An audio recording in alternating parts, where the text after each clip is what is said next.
Ika Channel, beda dari yang lain, kontennya unik selalu bikin pengen. Mas Rian, kata NM terpikir di sebuah pikiran atau otak apa?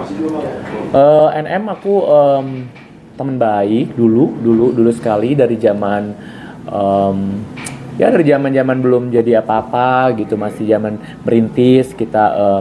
Aku kenal, mungkin aku salah satu saksi hidup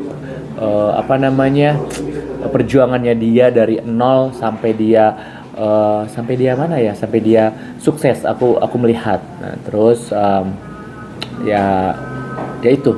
Jadi Tapi Mas Rian ini melihat sosok seorang NM sendiri gimana sih? Karena kan kita merasa dia juga berkarir dengan dari nol sampai akhirnya punya nama. Dengan karakter dia sendiri gimana sih? dia orang yang sebenarnya gigih sih, maksudnya orangnya memang pekerja keras, memang hardworking sih dia, memang apalagi kan dia single parents dari dulu kan, terus dia memang kerja, memang bergila kerja, terus tapi ya dia juga memang kalau untuk agak-agak kalau temperamen memang dia memang udah dari dulu memang orangnya karakternya memang seperti itu sih yang aku lihat, memang dia ya ratu huru hara. Tapi kan netizen melihat sosok seorang NM, oke lah karakter sifatnya yang keras, ya kan, tapi banyak juga membantu orang yang ditangkap pembutuhan sendiri. Nah, Bang Rian sendiri datang gimana? Ya dia kan bukan siluman Mas, dia kan manusia juga. Jadi dia punya hati nurani dong. Jangankan seorang NM yang istilahnya udah ada uang. Saya aja yang uang pas-pasan masih punya hati nurani untuk ngasih orang gitu. Kadang-kadang aku ke rumah yatim, kasih kalau ada sedikit rezeki kita bagi, apalagi orang yang udah di atas. Kalau nggak ada punya hati nurani namanya iblis dong. Sempat beredar juga kenal dekat dan juga udah menganggap sebagai adik, yaitu Inisa F sendiri, dan juga tampil di sebuah podcast menceritakan gimana dulu kita kerja. Bisa melihat itu juga dari. Oh iya, bahkan beliau cerita ketika pertama kali mengenal jadi si NM ini pertama kali mengenal Kak Fitri tercintaku ya.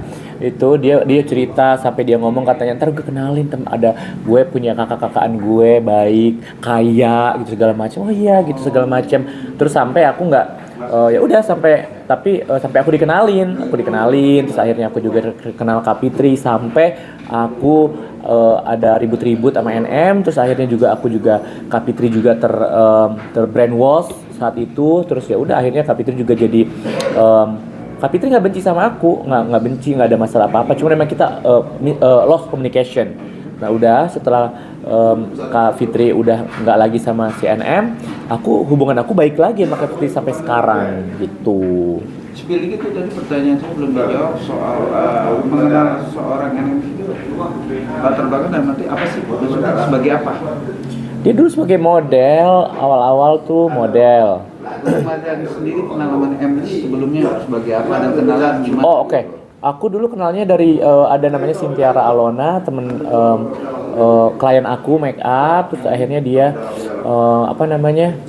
ngenalin, katanya ini kenalin, terus Nikita gitu-gitu. Ya udah aku kenal, terus aku jadi teman baik gitu-gitu, kemana-mana bareng-bareng segala macam. Tapi saat itu Niki masih belum berkarir, belum yang kayak gimana masih foto-foto di men's magazine gitu, majalah pria dewasa gitu segala macam. Udah, aku kadang-kadang suka make upin dia gitu-gitu. Terus kebetulan nama aku di situ saat itu nama aku sebagai makeup artist sudah lumayan gitu. Jadi ya udah aku sering main. Terus kadang-kadang juga dulu NM suka nitipin anak yang pertama ke aku, bisa seminggu di rumah. NM-nya kalau lagi ada kerja kemana gitu suka nitip di aku gitu aja sih. Aku baik-baik aja. Aku tuh ribut-ribut sama beliau itu 5 tahun terakhir, kalau nggak apa itu pun pokoknya ya aku nggak bisa cerita dari sini. Maksudnya ya itu ada masalah personal aku sama beliau, terus gitu udah aku udah nggak pernah ada komunikasi lagi. Terakhir komunikasi lagi beliau ada di zaman COVID, dia ngechat aku, dia bilang, "Cong, sini nyusul dong ke Turki." Aku kaget, aku lagi live kan. Terus dia, itu KNM masuk dong gitu. Masuk live aku. Enggak kali fake, ternyata bener. Terus dia langsung nge-DM, "Cong, justru gue ke Turki." Enggak, gue bilang COVID ini gini. Udah aku ngerasa kayak aku pikir udahlah, udah nggak ada masalah. Memang sampai detik ini pun emang nggak ada masalah gitu. Tapi online sendiri Mas Ferdi itu memantau nggak sih sebelum terjadinya perkara yang sekarang lagi di persidangan? Huru hara skincare. Ya intinya di situ. Oh, aku nonton, aku ngikutin gitu. Maksudnya, kok ini huru hara ini kok aku, tapi tidak ada kayak yang aku ngebela siapa.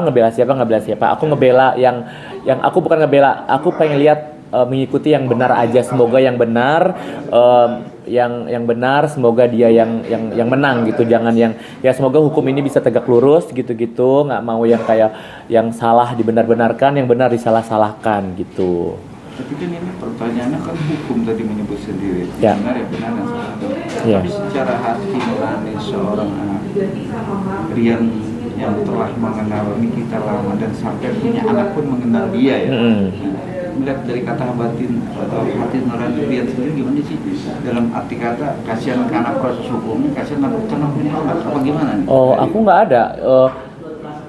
Itu dua hal yang berbeda gitu. Walaupun kita teman, misalkan teman aku nih, aku punya teman nih, teman aku deket banget sama teman aku. Tapi kalau dia melakukan tindak hukum, ya nggak bisa dong aku kasihan sama walaupun hati aku kasihan, tapi kan ya hukum sudah berjalan gitu. Kita nggak bisa apa-apa gitu. Jadi ya kita lihat aja, maksudnya kita hanya sebagai netizen, hanya sebagai penonton gitu.